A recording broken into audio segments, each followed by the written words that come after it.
Price lord. ದೇವರ ಅತಿ ಪರಿಶುದ್ಧ ನಾಮಕ್ಕೆ ಸ್ತೋತ್ರವಾಗಲಿ. ಮತ್ತೊಂದು ದಿನವನ್ನು ಕಾಣುವಂತೆ ದೇವರು ನಮಗೆ ಸಹಾಯ ಮಾಡಿದ್ದಕ್ಕಾಗಿ ದೇವರಿಗೆ ಸ್ತೋತ್ರ. ಆತನು ಮಾಡಿದೆಲ್ಲ ಉಪಕಾರಗಳಿಗಾಗಿ, ಎಲ್ಲ ಆಶೀರ್ವಾದಗಳಿಗಾಗಿ ದೇವರಿಗೆ ಸ್ತೋತ್ರವನ್ನು, ಮಹಿಮೆಯನ್ನು ಸಲ್ಲಿಸ್ತೇನೆ.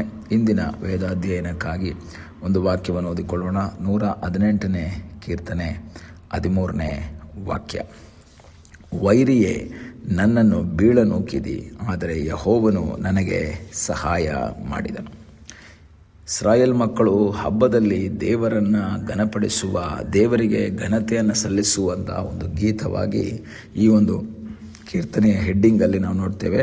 ಹಬ್ಬಗಳ ಸಂದರ್ಭಗಳಲ್ಲಿ ಒಂದು ಆರಾಧನೆ ಮಾಡುವುದಕ್ಕಾಗಿ ಅಥವಾ ದೇವರಿಗೆ ಕೃತಜ್ಞತೆಯನ್ನು ಸಲ್ಲಿಸುವುದಕ್ಕಾಗಿ ದೇವರು ನಡೆಸಿದಂತಹ ವಿಧಗಳನ್ನು ನೆನೆಸಿಕೊಂಡು ದೇವರನ್ನು ಮಹಿಮೆಪಡಿಸುವಂತಹ ಒಂದು ಸಂದರ್ಭಗಳಾಗಿ ಅವರು ಅದನ್ನು ಉಪಯೋಗಿಸ್ತಾ ಇದ್ದರು. ಪ್ರತ್ಯೇಕವಾಗಿ ಇಸ್ರಾಯೇಲ್ ಮಕ್ಕಳಿಗೆ 7 ಹಬ್ಬಗಳಿದ್ದವು. ಪಸ್ಕ ಹಬ್ಬದಿಂದ ಪ್ರಾರಂಭಿಸಿ ಪರ್ಣಶಾಲೆಗಳ ಹಬ್ಬದವರೆಗೆ 7 ಹಬ್ಬಗಳನ್ನು ಅವರು ಆಚರಣೆ ಮಾಡ್ತಾಯಿದ್ರು. ಈ ಹಬ್ಬ ಒಂದು ಸಂತೋಷದ ಸಮಯ ಮಾತ್ರ ಅಲ್ಲ, ದೇವರನ್ನು ಆರಾಧನೆ ಮಾಡುವಂಥ ಸಮಯ ಅಥವಾ ದೇವರು ನಡೆಸಿದಂತಹ ವಿಧಗಳನ್ನು ನೆನೆಸಿಕೊಂಡು ದೇವರಿಗೆ ಕೃತಜ್ಞತಾ ಸ್ತುತಿಯನ್ನು, ಘನತೆ, ಗೌರವವನ್ನು ಸಲ್ಲಿಸುವಂತಹ ಒಂದು ಸಮಯ. ಇಂಥ ಒಂದು ಹಬ್ಬದಲ್ಲಿ ಆಡುವಂತಹ ಒಂದು ಗೀತ, ಈ ಒಂದು ಗೀತ ಇದರಲ್ಲಿ 13ನೇ ವಾಕ್ಯದಲ್ಲಿ ನಾವು ನೋಡ್ತೇವೆ. ವೈರಿಯೇ ನನ್ನನ್ನು ಬೀಳನೂಕಿದಿ. 10ನೇ ವಾಕ್ಯದಿಂದ ಹೇಳುವಾಗ ಇಸ್ರಾಯೇಲ್ ಮಕ್ಕಳು ಹೇಳ್ತಾರೆ, ಜನಾಂಗದವರೆಲ್ಲ ನಮ್ಮನ್ನು ಸುತ್ತಿಕೊಂಡರು, ಅವರು ನಮ್ಮನ್ನು ಸುತ್ತಲೂ ಮುತ್ತಿದರು, ಜೇನ್ನೊಣಗಳಂತೆ ಕವಿದರು.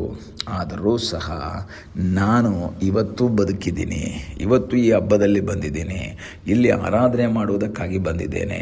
ಅದು ನನ್ನ ಜೀವಿತದ ಬಲದಿಂದಲ್ಲ, ನನ್ನ ಶಕ್ತಿಯಿಂದಲ್ಲ, ನನಗೆ ಸಹಾಯ ಮಾಡಿದ ದೇವರ ಸಹಾಯದಿಂದ, ಶಕ್ತಿಯಿಂದ, ದೇವರ ಒಂದು ಪವರ್ನಿಂದ ನಾನಿವತ್ತು ಬಂದಿದ್ದೀನಿ. ಹಾಗಾದರೆ ನಾನಿವತ್ತು ಬದುಕಿದ್ರೆ ಶತ್ರು ನನ್ನನ್ನು ಶೋಧನೆ ಮಾಡಲಿಲ್ಲ ಅಂತಲ್ಲ, ಶತ್ರು ನನಗೆ ತೊಂದರೆ ಕೊಡಲಿಲ್ಲ ಅಂತಲ್ಲ. ಆತನು ಹೇಳುವಂತಹ ಮಾತೇನು ಅಂದರೆ, ವೈರಿಯೇ ನೀನು ನನ್ನನ್ನು ಬೀಳನೂಕಿದಿ. ಈ ಥರ ಭಾಷಾಂತರಗಳಲ್ಲಿ ಅಥವಾ ಮಲಯಾಳಂ ಆಗಿರ್ಬೋದು, ಇಂಗ್ಲೀಷ್ ಆಗಿರ್ಬೋದು, ತಮಿಳ್ ಆಗಿರ್ಬೋದು, ಇತರ ಹಿಂದಿ ಆಗಿರ್ಬೋದು, ಯಾವುದರಲ್ಲೂ ಸಹ ವೈರಿ ಎಂಬ ಪದವನ್ನು ಯೂಸ್ ಮಾಡಿಲ್ಲ. ಕನ್ನಡದಲ್ಲಿ ಯೂಸ್ ಮಾಡಿದ್ದಾರೆ. ನೀನು ನನ್ನನ್ನು ಬೀಳನೂಕಿದಿ, ಯೆಹೋವನು ನನಗೆ ಸಹಾಯ ಮಾಡಿದನು ಅಂತ ಮಾತ್ರ ಇತರ ಭಾಷೆಗಳಲ್ಲಿರುವಾಗ ಕನ್ನಡದಲ್ಲಿ ಬ್ರ್ಯಾಕೆಟಲ್ಲಿ ಕೊಟ್ಟಿದ್ದಾರೆ. ಶತ್ರುವಿಗೆ ಚಾಲೆಂಜ್ ಮಾಡ್ಕೊಂಡು ಹೇಳ್ತಾ ಇದ್ದಾನೆ.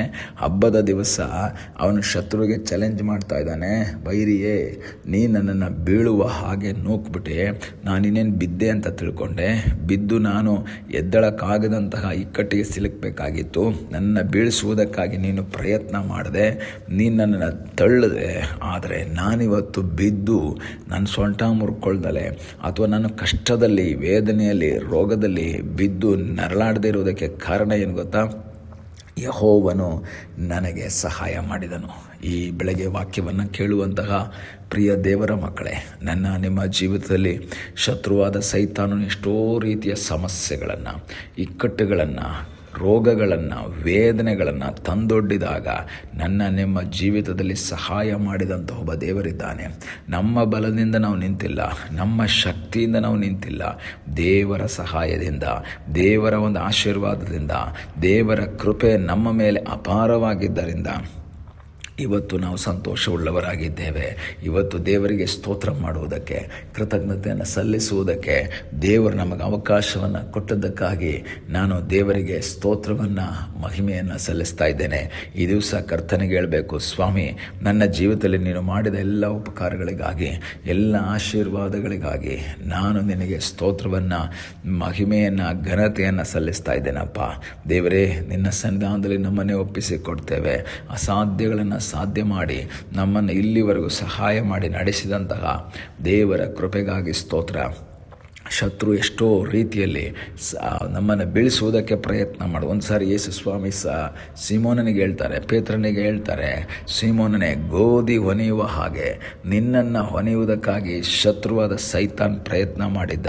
ಆದರೆ ನಾನು ಅಪ್ಪಣೆ ಕೊಡಲಿಲ್ಲ, ನಾನು ಅವನ ಕೈಗೆ ನಿನ್ನನ್ನು ಒಪ್ಪಿಸಿಕೊಡಲಿಲ್ಲ. ಅಕಸ್ಮಾತ್ ನಾನು ಅವನ ಕೈಯಲ್ಲಿ ನಾನು ಒಪ್ಪಿಸಿಕೊಟ್ಟಿದ್ರೆ ನಿನ್ನನ್ನು ಗೋಧಿ ಹೊನೆಯೋ ರೀತಿಯಲ್ಲಿ ಹೊನೆದು ಬಿಡ್ತಿದ್ದ. ನೀನು ಕಾಣಿಸ್ತಾನೇ ಇರಲಿಲ್ಲ, ಗಾಳಿಯಲ್ಲಿ ಹಾರಾಡ್ಕೊಂಡು ಹೋಗ್ಬಿಡ್ತಿದ್ದೆ ನೀನು. ಆದರೆ ನಾನು ಅವನಿಗೆ ಆಸ್ಪದ ಕೊಡಲಿಲ್ಲ. ಈ ಬೆಳಗ್ಗೆ ವಾಕ್ಯವನ್ನು ಕೇಳುವಂತಹ ದೇವರ ಮಕ್ಕಳೇ, ಎಷ್ಟೋ ಸಂದರ್ಭದಲ್ಲಿ ಶತ್ರು ಸೈತಾನನು ನಮ್ಮನ್ನು ಹೊನೆಯುವುದಕ್ಕಾಗಿ, ನಮ್ಮನ್ನು ಬೀಳಿಸುವುದಕ್ಕಾಗಿ ಪ್ರಯತ್ನ ಮಾಡಿದಾಗ ಅದಕ್ಕೆ ಆಸ್ಪದ ಕೊಡದೆ ಶತ್ರುವಿನ ಮೇಲೆ ಜಯವನ್ನು ಕೊಟ್ಟಂತಹ ಸರ್ವಶಕ್ತನಾದ ಒಬ್ಬ ದೇವರಿದ್ದಾನೆ. ನಮಗೆ ಸಹಾಯ ಮಾಡಿದಂತಹ ಒಬ್ಬ ದೇವರು ನಮಗಾಗಿ ಜೀವಿಸ್ತಾ ಇದ್ದಾನೆ. ಈಗಲೇ ಸಮಯದಲ್ಲಿ ಕರ್ತನಿಗೆ ಹೇಳೋಣ, ಕರ್ತನೆ, ನಿನ್ನ ಸಹಾಯಕ್ಕಾಗಿ ಸ್ತೋತ್ರ. ನೀನು ನಮ್ಮ ಸಂಗಡ ಇದ್ದದಕ್ಕಾಗಿ ಸ್ತೋತ್ರ. ನೀನು ಮಾಡಿದ ಎಲ್ಲ ಆಶೀರ್ವಾದಗಳಿಗಾಗಿ ಸ್ತೋತ್ರ. ನೀನು ಮಾಡಿದ ಅದ್ಭುತಗಳಿಗಾಗಿ ನಾವು ನಿನಗೆ ಸ್ತೋತ್ರವನ್ನು, ಮಹಿಮೆಯನ್ನು ಸಲ್ಲಿಸ್ತೇವೆ. ಕರ್ತನ ಮುಖವನ್ನು ನೋಡುತ್ತಾ ಕರ್ತನ ಚಿತ್ತಕ್ಕೆ ವಿಧೇಯರಾಗಿ ಮುಂದೆ ಸಾಗುವುದಾದರೆ ಮುಂದೆಯೂ ನಮಗೆ ಸಹಾಯ ಮಾಡುವ ಸರ್ವಶಕ್ತನಾದ ಒಬ್ಬ ದೇವರಿದ್ದಾನೆ. ನಮ್ಮ ಜೀವಿತದಲ್ಲಿ ಅದ್ಭುತವನ್ನು ಮಾಡುವ ಆತನ ಸನ್ನಿಧಾನದಲ್ಲಿ ಒಪ್ಪಿಸಿಕೊಟ್ಟು ಮುಂದೆ ಸಾಗೋಣ. ಶತ್ರು ಕೈಯಿಂದ ನಮ್ಮನ್ನು ಬಿಡಿಸುವುದಕ್ಕೆ ಆತನು ಶಕ್ತನು. ಪ್ರಾರ್ಥಿಸೋಣ. ನಮ್ಮನ್ನು ಬಹಳವಾಗಿ ಪ್ರೀತಿ ಮಾಡುವ ಯೇಸುವೆ, ಸಮಯಕ್ಕಾಗಿ ಸ್ತೋತ್ರ. ತಲೆಬಾಗಿರುವಂಥ ನಿನ್ನ ಮಕ್ಕಳಿಗಾಗಿ ನಾವು ಪ್ರಾರ್ಥಿಸ್ತೇವೆ. ಅಪ್ಪ, ಶತ್ರು ಎಷ್ಟೋ ಸಾರಿ ಅವ್ರನ್ನ ಹೊನೆದು ಬೀಳಿಸುವುದಕ್ಕಾಗಿ ಪ್ರಯತ್ನ ಮಾಡಿದಾಗ ಅವರ ಕೈಗೊಪ್ಪಿಸದೆ ಅದರ ಮಧ್ಯದಲ್ಲೂ ಸಹ ನೀನು ಅವರನ್ನ ರಕ್ಷಿಸಿ ಸಹಾಯ ಮಾಡಿ ಇಲ್ಲಿವರೆಗೂ ನೀನು ತಂದಿದ್ದಿ. ಅದಕ್ಕಾಗಿ ಸ್ತೋತ್ರ. ಮುಂದೆಯೂ ಸಹ ನಿನ್ನ ಕೃಪೆಯಲ್ಲಿ ಮರೆಮಾಡು. ಪ್ರಾರ್ಥನೆಯನ್ನು ಕೇಳೋದಕ್ಕಾಗಿ ನಿನಗೆ ಸ್ತೋತ್ರ.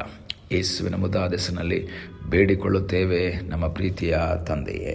ಆಮೇನ್. God bless you.